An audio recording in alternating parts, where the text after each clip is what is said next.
All right. I am here at Arthur Latham Park in Millington, Michigan. Of course, I've lived about 45 minutes away from for a long time and still have not gotten to play. So I'm getting out here for the first time. There are a couple things that everybody says about this course when I ask them about it. First of all, the original 9 was amazing, which is being fixed up right now. Over the course of the season, somebody's been posting updates.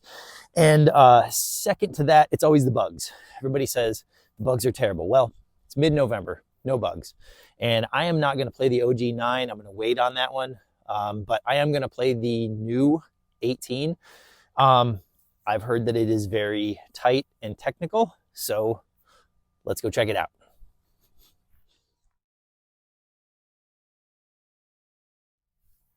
All right, this is hole 1. It is from the long pads. I'm playing all longs today. It is 279 feet, and you can see it is quite a tunnel.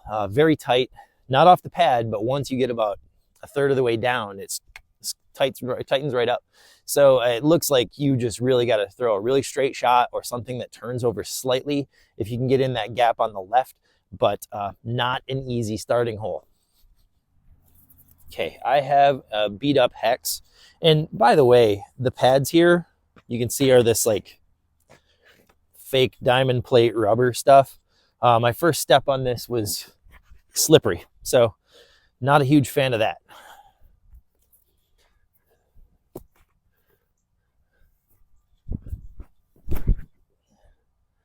Because if I can't trust my feet, I end up with kind of weak shots. So we'll see how that one goes. Okay, I'm probably about 50 or 60 out. Again, couldn't trust my feet, so wasn't real stable. But I do have a window for a putt.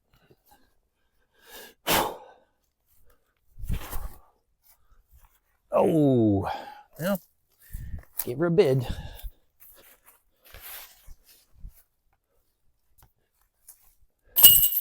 Okay. Solid start.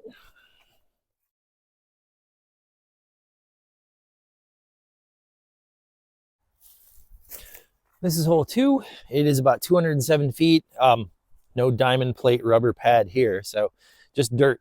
It looks like it is a hyzer around the outside. There's an early lane too, but it is a forehand hyzer for a righty all the way around to pretty far to the right.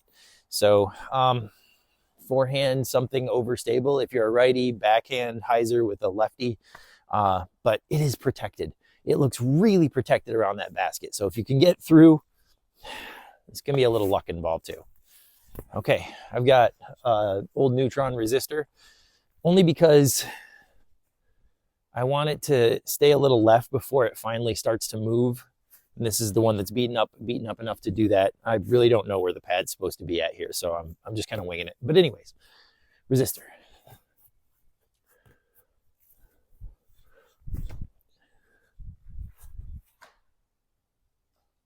Yeah, seems about right. All right, it left me about, I don't know, 75, 80 away from the basket. But there is a little straddle out jump putt here, so I don't know. This seems a little too guarded for me, but what do I know, right?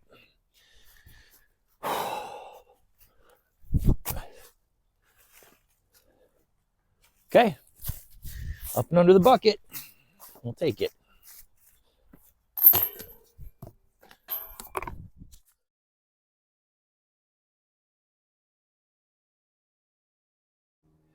Okay, this is hole 3. It is 231 feet. You can see here, we've got another rubber pad and you got a fairway here, but it dumps hard to the left. So if you can see the telephone pole that's out there, that is approximately where you want to be dumping towards the basket. It is a pretty good bend. So just something super overstable on a hyzer. Okay, I've got a resistor, a glow resistor. Stinks because you have a low ceiling here, so you really can't give yourself the room to get around the corner. So we're just gonna have to punch it on on a pretty good hyzer and let the disc kind of make its way over there.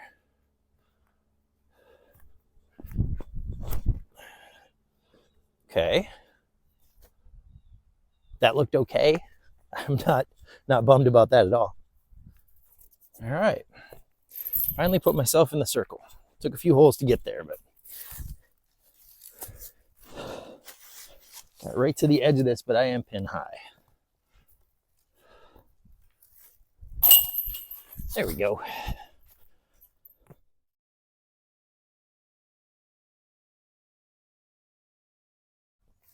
Okay, this is hole 4. It is about 270 feet. Suddenly we have a concrete tee pad. I don't buy that this is 270. It doesn't seem right. It seems a lot longer than that. It is slightly uphill, and it is a tight tunnel. In fact, you're throwing over the short pad, maybe halfway up there, not even that. So whatever you've got that'll just stay dead straight, that's the way to go. Okay, got a crave. See if I can't hit this gap.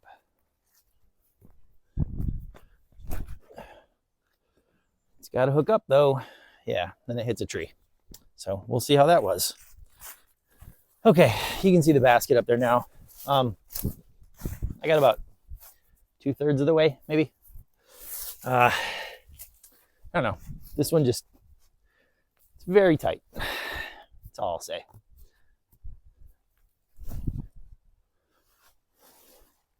Okay, parked her.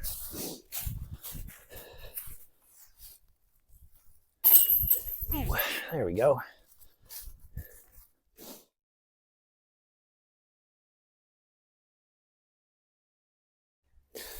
All right, this is hole 5. It is about 189 feet. You might be able to see the basket between these little trees here in the middle. If I get out the way, you can see that there are 2 fairways, forehand lane or lefty lane, and then the backhand lane, or, you know, the lefty forehand lane, whatever. Anyways, this looks tight and wooded, so it definitely falls in line with the last few holes. So backhand something that's not going to dump too hard on this side, or forehand something that's also going to do about the same going that way, and you should be able to pull off a 2 or 3 depending on how many trees you hit. Okay, I got a reactor. Let's see if we can get this to go here. These pads are very short.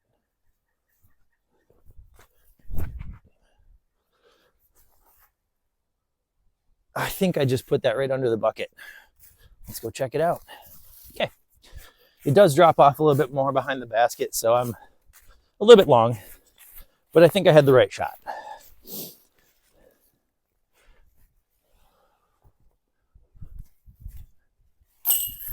There we go.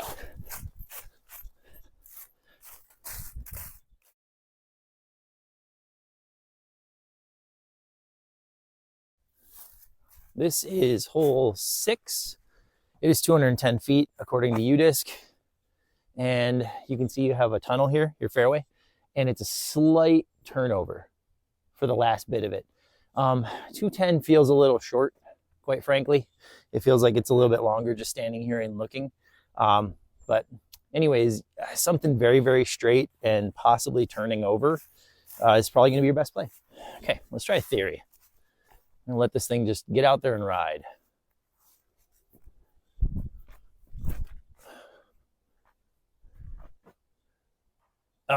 Tree kick at the end. Color me unshocked. All right, so outside the circle for sure. That kick put me in a kind of a clearing. So I'm not too upset, but if it wouldn't have been touched, it would have been right at the basket.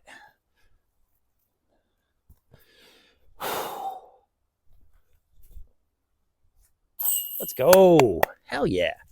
Love it.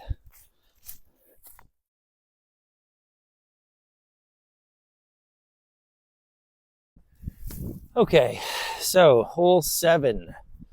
It says 303 feet on UDisc, and would you take a look at that? It is 303 feet of the tightest tunnel that I think you're going to find on a disc golf course. So send something incredibly straight and pray to whatever deity you subscribe to, and maybe you'll get there. Okay, we're going to try this with a hex. There is some wind, so I am planning on hitting a tree at some point here. There it is. Clipped a tree, and I'm out. All right, so Hex kicked off the tree and landed not far off the main fairway. So this isn't bad. I've just got a tempo here I'm going to try to put up there. There we go. Right up under the bucket. All right. I don't know why this basket says 6.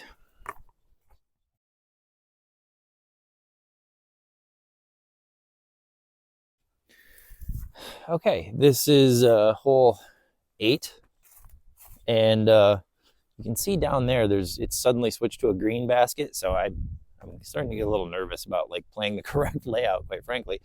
But you can see another tightly wooded fairway. It's the name of the game today. So it looks like your main lane is on the left. So for forehand, righty forehands, or lefty backhands, is probably your best bet. That right side line, it's about that wide. So I wouldn't advise taking that one, it seems. I'm gonna forehand a pyro. See how this goes.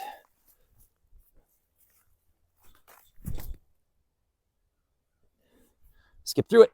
Of course. Naturally, we're gonna hit trees all day today. It's so much fun. All right. I don't think I'm in the circle.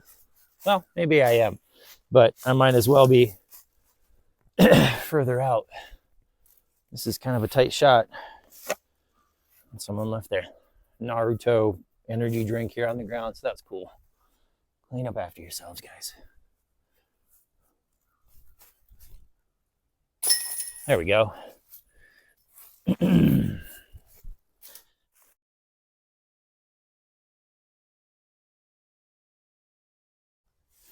All right, this is hole 9. It says 255 on UDisc. I just lasered it. It is like 200.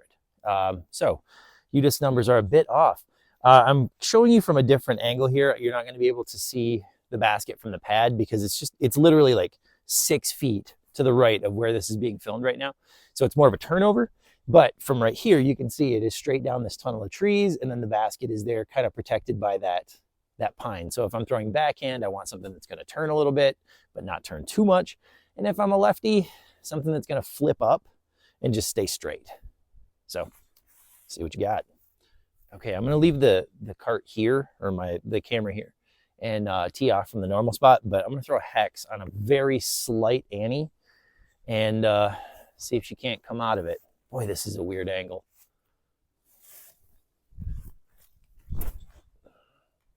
Okay, good tree, good tree. Got around another. That's parked. Looked like it's from here anyways. Okay, it was only like 10 feet away. So this must have just come in right under the bucket.